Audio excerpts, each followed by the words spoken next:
There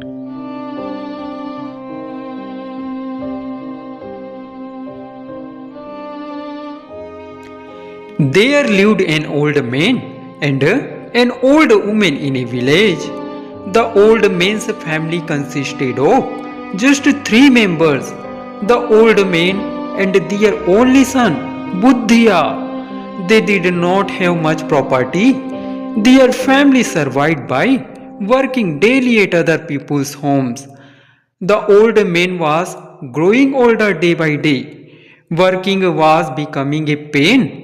Buddhiya had also grown up. One night, before going to sleep, the old woman said to the old man, "Listen, our Buddhiya has grown up. He does not feel like working. If he does not work, how will we survive? How will it be if we get Buddhiya married? Once he gets married, he will learn everything on his own." The old man's words resonated with him. He agreed. One night after dinner, the old man said to Buddhiya, "Son, we are only guests for a few days. The days that are passing. We don't know how many more we will live. It would be good if you get married while we are still alive. Then you can take care of your family." Hearing his father's words, Buddhiya came to his sense. He said, "Father, we ourselves are living in poverty. Sometimes we even go completely empty handed. If a girl from another family comes, what will she eat? How will she manage? I will first learn to earn a living and then I will think about marriage." Buddhiya's words resonated with the old man. He thought to himself, "Buddhiya is truly intelligent. Now he is starting to think about earning money." Then he asked his son, "Son, how will you earn? We don't even have any property." Buddhiya said, "Father, as long as I have strength in my body, I will go to the forest, collect wood, and sell it to earn money. Cannot I feed three people?" The old woman was overjoyed, knowing that Buddhiya was back on the right path. The next day, Buddhiya went to the forest. He collected wood and sold it to moneylenders. He handed the money to his mother. The old man and woman were delighted. Whatever was left after household expenses, the old woman would save it carefully. She had a desire to find a daughter-in-law for her son and arrange a grand wedding. Before long, the old woman had assembled a considerable amount of money. One night, before going to sleep, the old woman said to the old man, "The time has come to get Buddhiya married. We should not wait any longer." They both set about searching for a daughter-in-law for their son. Princess Sukesni of that kingdom had hair as black as a bumblebee and very long. Her parents had named her Sukesni after seeing her thick, black, beautiful hair in her childhood. She was a devotee of the goddess. She got whatever she wanted. One day, Sukesni was bathing in the river with her friends. While bathing, a hair fell off. Holding it in her hand, Sukesni said, "If anyone is tempted by my hair, let them take it." Hearing this, her friends said, "No, princess, what use is it to us? throw it into the water. You will see that your prince will find it and come to you. Then marry him and live happily ever after. She did so, following her friend's advice. She filled a silver box with her long hair, vowed to marry the man who brought her the hair. She then floated the box in the river and returned to the palace. That very day, the old woman was bathing in the river. Just then, she saw a silver box floating in the water. Aroused by greed, she wondered where such a beautiful box had come from. She retrieved the box from the river, curious about what was inside. She opened it and found a long black hair like a bumblebee. She thought it must have belonged to a girl who had deliberately thrown it into the river to find a husband. The old woman resolved to marry her son to this girl. Her son would surely be delighted to find that beautiful girl. Taking the silver box and the hair, the old woman returned home and told the old man everything. The old man agreed, but he was worried about where they would find that beautiful girl. After much deliberation, the old man and woman set out in search of the Keshwati girl. They placed the hair of the Keshwati girl in the same silver box and started walking upstream along the river bank where the box had been found. After walking a considerable distance in this direction, they saw a group of girls bathing in the river and returning home in a line. That day, they did not see the Keswati girl. The old man and woman stopped at the river bank and waited for the next day.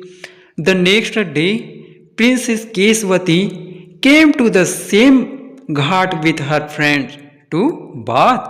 While bathing, her friends jokingly asked Princess Sukesni,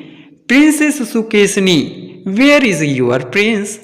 What lack of princess is he having that he would come here to marry you?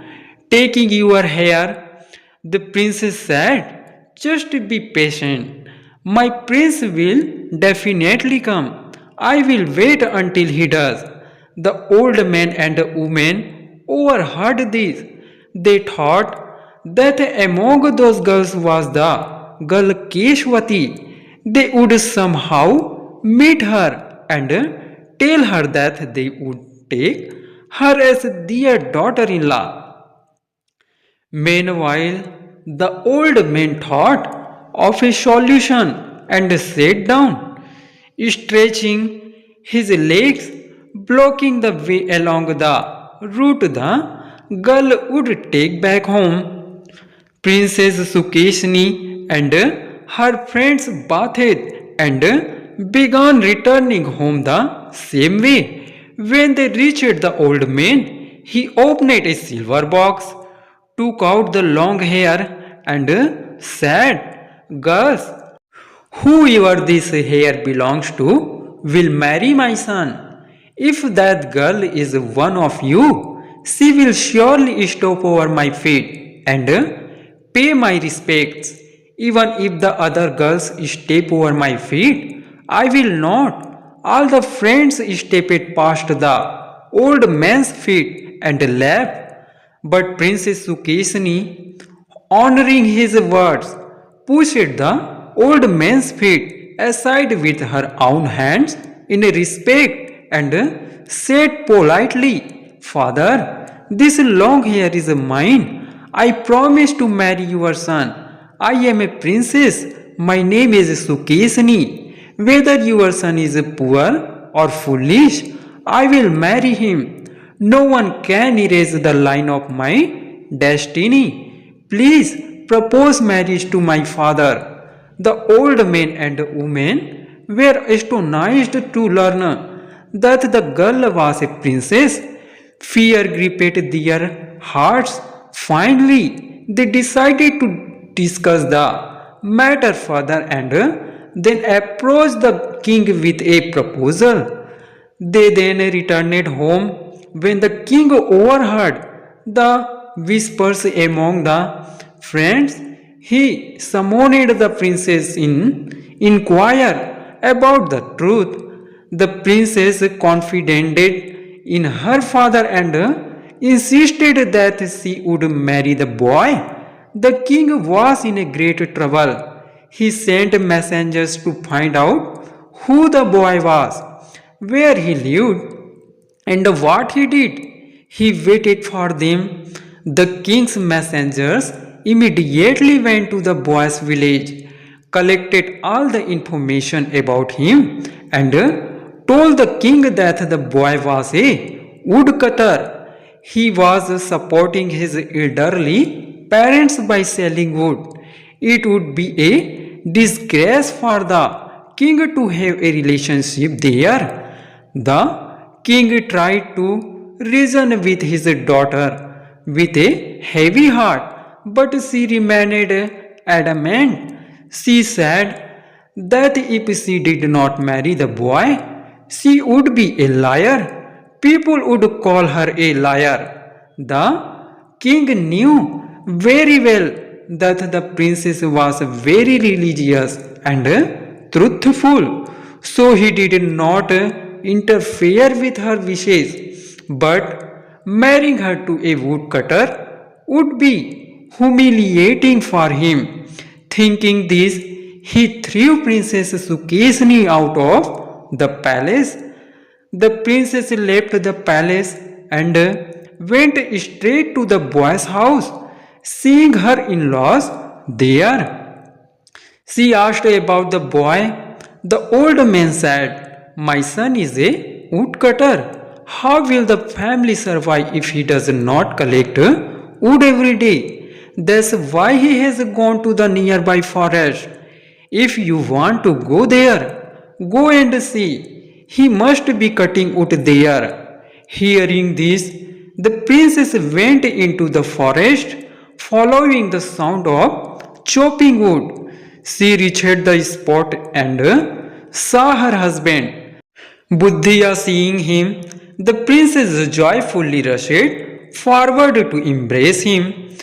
Buddhiya, looking at her, wondered where did such a beautiful girl come from in this forest.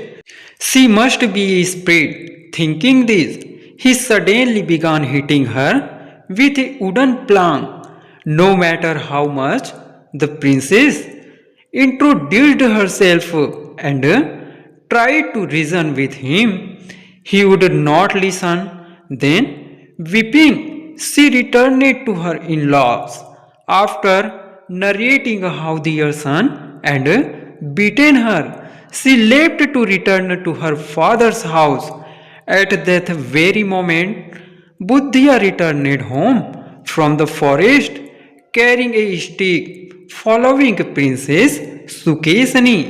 Seeing his son, the old man said, "Son, your daughter-in-law came to you with so much love. Why did you hit her?" Buddhiya said, "Father, I did not recognize her. Where would a beautiful girl come from in the forest? I thought she was a ghost and beat her." The old man said, "Okay, what's done is done. Look, the daughter-in-law is returning to her father's house. You bring her back." Buddhiya ran after the princess. He called out to her to come back, but when she did not listen, he began calling her by singing a song. "Listen, listen, my princess. Oh, my princess, I did not get to know I did not get to recognize the mistake I made. Don't keep it to heart. Don't keep it to heart. The princess did not listen at once. She called out again, singing a song. This time, Princess Sukesni could not move forward. She stood there silently. Buddhya approached her and admitted her mistake. She urged her to return home. Then they both returned home together.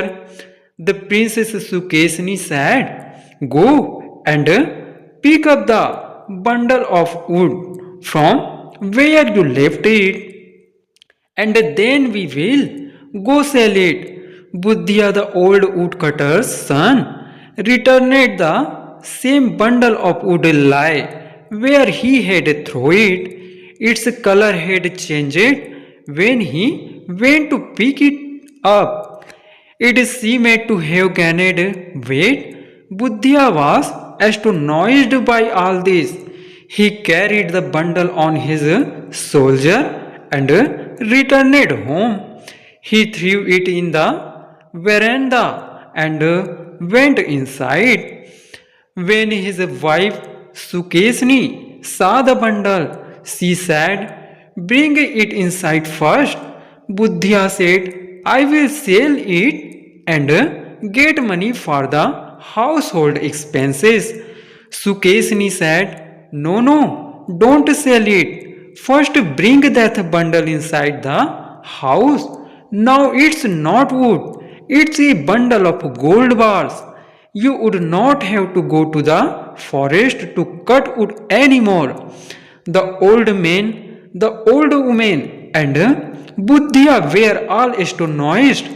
They started respecting her, thinking she was a goddess. Seeing their behavior, the princess said, "I am not a goddess. I am just an ordinary girl." Many days passed like this. The woodcutter's son, Buddhya, became a rich man. A palace grew up in a place of his heart. Servants started working there. Soon, news about Buddhya spread everywhere. People started singing the praises of Princess Sukesni. The king heard this. He ordered his minister to investigate whether the incident was true or false. The minister, disguised as a soldier, arrived at the scene. He was astonished to see Buddhya's vast palace, which was even larger than the royal palace. After seeing everything, the minister returned to the palace and recounted the entry incident to the king. The king did not easily believe the minister's words. He personally set off with the queen to see his daughter Sukesni. Arriving at the prince's palace, the king glanced around. Just then, Princess Sukesni arrived with her husband and greeted the king and the queen. A smile of satisfaction lit up the king's face, and he took the queen inside the palace. Buddhya felt blessed to have his parents-in-law with him. The king and the queen were delighted to see Sukesni living happily.